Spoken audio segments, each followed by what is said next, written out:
Welcome to Grave Whispers. I've sifted through case files, newspaper clippings, and overlooked details to piece these stories together. Some of the cases you'll recognize, others you may not have heard of, but all hold something worth uncovering. What I've found isn't always neat, and it isn't always complete, but it's real, and now it's yours to hear.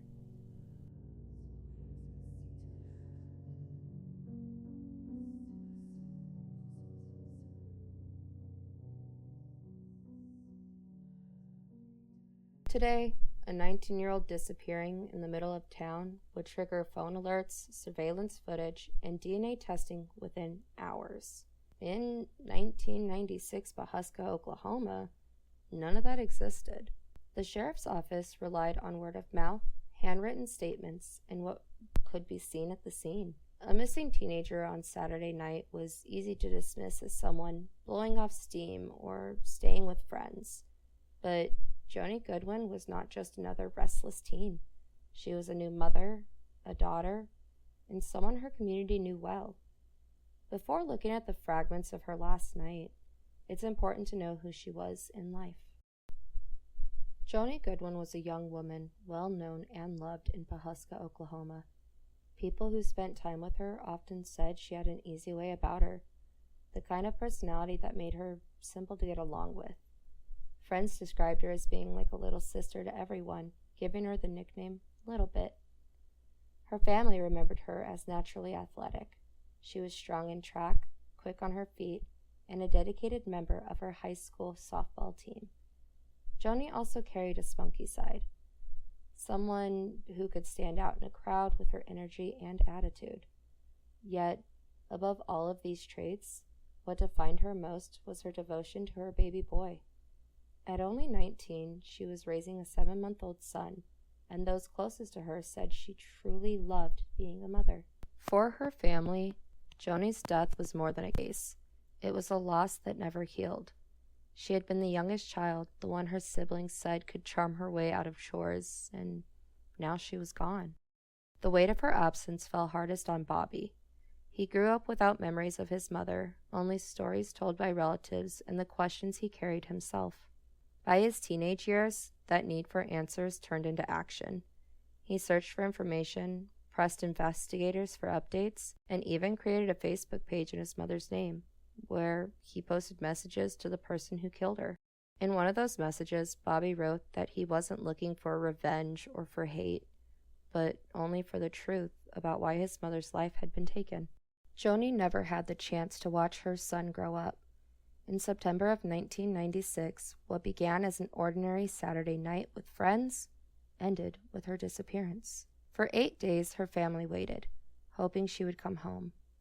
But that hope ended on September 29th, when 2 fishermen checking their lines on Bird Creek found her body in the shallow water just north of Pawhuska's water and light plant. She had been bound with electrical wire and weighed down with heavy cement blocks, an attempt to keep her hidden beneath the surface. When law enforcement arrived on the scene, the brutality of what happened to Joannie became clear almost immediately. She had been shot twice in the stomach, a detail that shocked even seasoned investigators. Forensic specialists later determined that the weapon used was a shotgun loaded with 00 buckshot. This type of ammunition is designed for hunting large game and is powerful enough to bring down a deer or similar animal with a single round. In Joannie's case, however, the killer had fired not 1, but 2 shots. Experts explained this was significant because a single round of 00 buckshot could have been fatal on its own. Delivering a second shot to the same area suggested more than an attempt to incapacitate. It revealed a determination to make sure Joannie did not survive. Investigators later consulted a ballistics expert to better understand what those wounds meant. He explained that the stomach is not an area rich in vital organs. Unlike a shot to the chest or head, which can cause immediate death, shotgun blasts to the abdomen may take time to prove fatal. According to the expert, Joannie likely suffered for a period of time before bleeding out. That detail underscored not only the violence of the act, but also its cruelty, showing that her final moments may have been drawn out rather than instantaneous. Detectives also searched the area for anything that might explain how Joanie had been concealed in the creek. Their search led them to an abandoned house not far from where her body was found. Inside, they discovered wires and cement blocks that matched the very items used to bind Joanie and weigh her beneath the water. The discovery suggested that whoever killed her had not brought those materials in advance, but had instead taken them from what was immediately available nearby. To investigators, this pointed to a combination of planning and opportunity. The killer had chosen a location that allowed for concealment and disposal, but relied on materials found at the scene to carry it out. The fact that a vehicle could be driven close to the creek at the time reinforced the idea that Joanie was brought there intentionally rather than carried from a distance. Altogether, these details showed a calculated effort to hide her body while also revealing the practical, almost casual choices of someone who used what was at hand to try and cover up a murder.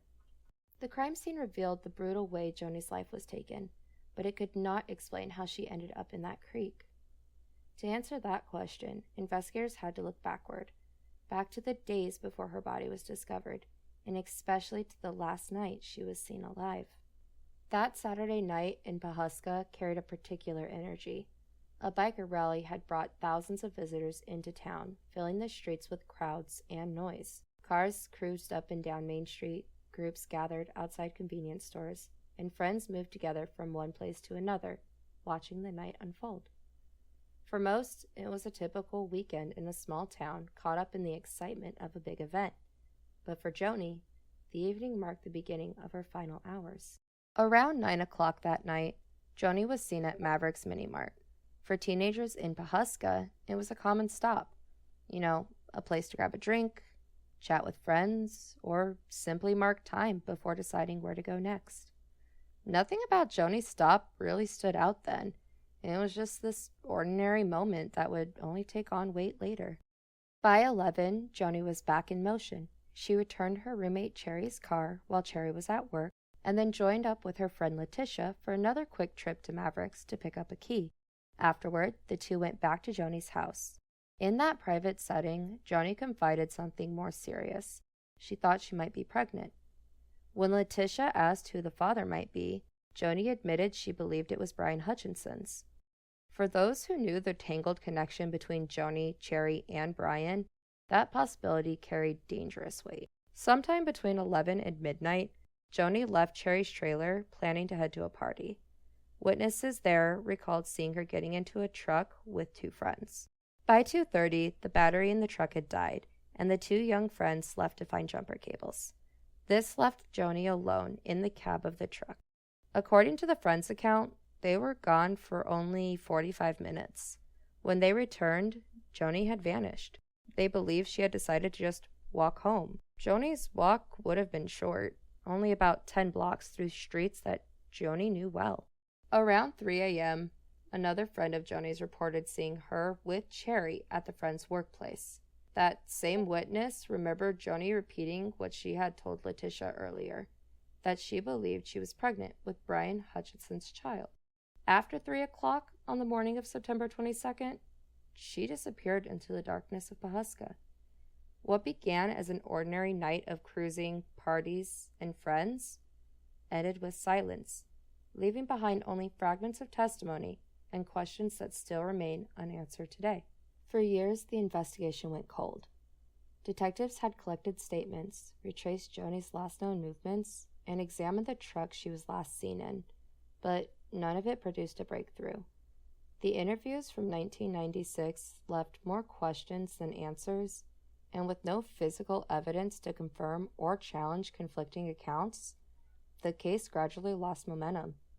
Leads dried up, witnesses moved on with their lives, and Joanie's files sat on the shelf like so many other unsolved cases. For her family, the silence was devastating. Answers never came, and time only made the distance from that justice feel greater. It would take more than 2 decades before the case stirred again. In 2018, the television show Cold Justice brought outside attention and resources back to Pawhuska. With them came fresh interviews, new testing, and the kind of focus that had been missing for years. Old names resurfaced, familiar stories were retold, and in some cases, new details emerged. Small shifts in testimony, memories that seemed sharper, or contradictions that had not been caught before. For investigators, it was a chance to revisit long-standing suspicions and measure them against what people were willing to say more than 20 years after Joanie's death. Investigators in 2018 paid close attention to the sudden and unusual change in Joanie's relationship with Cherry. Only weeks before they began living together, friends described their dynamic as openly hostile. Cherry's anger towards Joanie was no secret, and her jealousy, especially when it came to Brian Hutchinson, was remembered vividly by those who knew them. Several witnesses recalled specific incidents that revealed how intense that hostility had become. One friend remembered Cherry approaching her while holding a revolver and saying they're going to find that little bitch dead somewhere. Another friend described an encounter that showed the depth of Joanie's fear. She said she had climbed into one of her friend's cars one evening, only to be startled by Joanie already lying in the back seat. When asked why Joanie was hiding, Joanie explained that Cherry had caught her with Brian, had beaten her, and had threatened to kill her.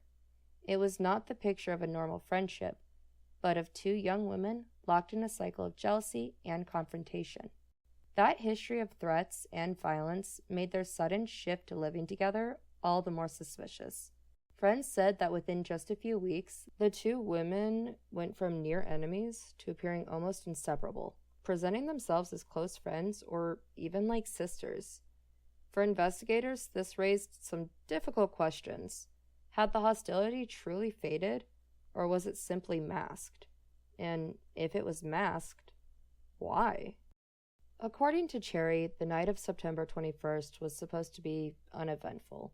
She told investigators that after finishing her shift around midnight, she went home briefly, then drove to Bartlesville to meet Brian at the Skyline Motel.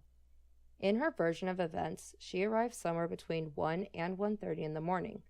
Her name did appear in the motel's registry that night, lending some credibility to her claim. However, the record did not include an exact time of arrival. When deputies interviewed motel staff during the 1996 investigation, they recalled that Cherry probably checked in closer to 2:30 a.m., leaving a window of time unaccounted for. That gap in the times became even more important when Joanie's friend revealed seeing Joanie and Cherry in Pawhuska around 3 o'clock. If true, the sighting directly contradicted Cherry's claim that she was already in Bartlesville with Brian. To investigators, this created a troubling choice between two competing narratives: Cherry's alibi, supported by incomplete motel records and her own word, or the eyewitness account placing her back in Pawhuska at nearly the same time. Both accounts could not be true, and each carried some major implications. If Cherry had been at the motel as she claimed, then her timeline provided a degree of separation from Joanie's disappearance. But if the witness who claimed to see them together at 3 a.m. was correct, it would mean Cherry had either left the motel after checking in or had never truly been there until later. That uncertainty about Cherry's whereabouts brought investigators to another key figure in Joanie's life, Brian Hutchinson. His name came up again and again in the weeks before her disappearance, not only because of his on-again, off-again relationship with Cherry, but also because Joanie herself had confided to friends that she believed she was pregnant with his child. Brian was in his early 20s at the time and was known around Pawhuska for being at the center of a tangled circle of relationships. He was dating Becky Jones, had spent time with Cherry, and according to Joanie, had also been seeing her. That overlapping web of connections created tension, jealousy, and suspicion among the women involved, and it gave investigators another angle to explore. When questioned in 1996, Brian acknowledged that he was with Cherry at the Skyline Motel that night. His account generally supported Cherry's alibi, but the details shifted in ways that raised eyebrows. Over the years, Brian was asked to make multiple polygraph tests, and each time he failed. While polygraphs are not admissible in court and cannot prove guilt or innocence, failing them repeatedly cast doubt on the reliability of his statements. When investigators returned in 2018 as part of the Cold Justice reinvestigation, they again tried to speak with Brian. This time, however, He refused to answer their questions, telling them that he was going to get a lawyer. That is within his legal rights, but his decision left investigators with fewer answers than they had hoped for, and it added to the cloud of suspicion that had always surrounded his role in this case. Brian's place in Joanie's story remains complicated. He was the common link between several of the key people in her life at the time, and his name surfaced in nearly every retelling of that night.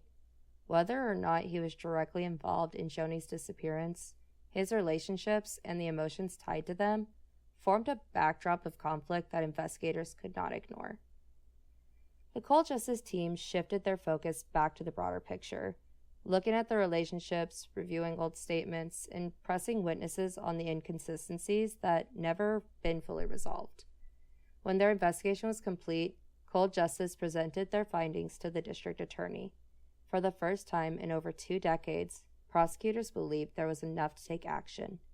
In June of 2018, Cherry was arrested in Texas and brought back to Oklahoma to face a charge of first-degree murder in connection with Joannie Goodwin's death.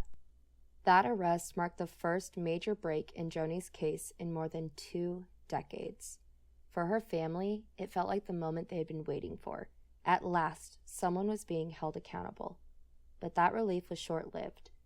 When District Attorney Mike Fisher took office in 2019, he inherited the case and took a hard look at the evidence gathered during the cold justice reinvestigation. Fisher explained that while the interviews, witness accounts, and background information raised serious suspicion, the case itself was still built mostly on circumstantial evidence. There was no physical link, no DNA, fingerprints, or weapon that directly tied Cherry to Joanie's death. In Fisher's view, that gap was too risky to ignore. Prosecutors only get one chance to bring a case like this before a jury. If they moved forward without the evidence needed to convince 12 people beyond a reasonable doubt, the trial would end in acquittal. And once a jury returned that verdict, Joanie's case would be closed forever, with no chance to try again. Because of that, Fisher made the difficult decision to dismiss the charge without prejudice. This means that the case was not gone, but it could be refiled again in the future if stronger evidence came to light. But currently, it would not move forward in its current state. Fisher stressed that this choice was not about giving up, but about protecting the possibility of true justice. To make sure nothing had been overlooked, he formally asked the Oklahoma State Bureau of Investigation's cold case team to review everything. Their task was to examine the evidence with fresh eyes, determine what might still be missing, and decide whether a strong case could one day be built. Decades have passed since Joannie was laid to rest, but the questions remain. Investigators have opened and stalled, arrests have been made and dismissed, and her family continues to live in the shadow of uncertainty. For the people of Pawhuska, Joanie's case is not just another story buried in a filing cabinet. It's an open wound that has never fully healed. It stands as a reminder of how quickly a life can be stolen and how painfully long justice can be delayed. For Joanie's family and friends, the journey has been nothing short of exhausting. They have carried the fragile hope of seeing a suspect brought in, only to watch that hope collapse when charges failed to hold. That cycle, believing answers were finally within reach, then seeing them slip away, has become its own kind of torment. If you have any information about the murder of Joannie Goodwin, which does still remain under investigation, please contact the proper authorities. Even the smallest detail could make the biggest difference.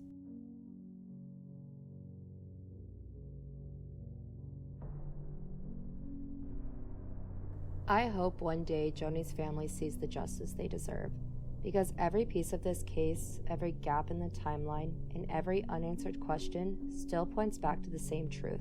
Someone out there knows what happened to Joannie Goodwin. Until that truth is revealed, the wound will remain open, and her family will continue to wait for the closure that they have been denied for nearly 3 decades. Thank you for listening to Grave Whispers. The story of Joannie Goodwin is one marked by suspicion, grief, and decades without resolution. I agree with District Attorney Mike Fisher's decision not to rush this case forward. But I also believe the suspicions, the interviews, and the history surrounding this case are not dead ends. They are the beginning of a path forward to find the evidence needed to finally bring Joni and her family the justice they deserve. Until next time, keep questioning and keep listening for the whispers.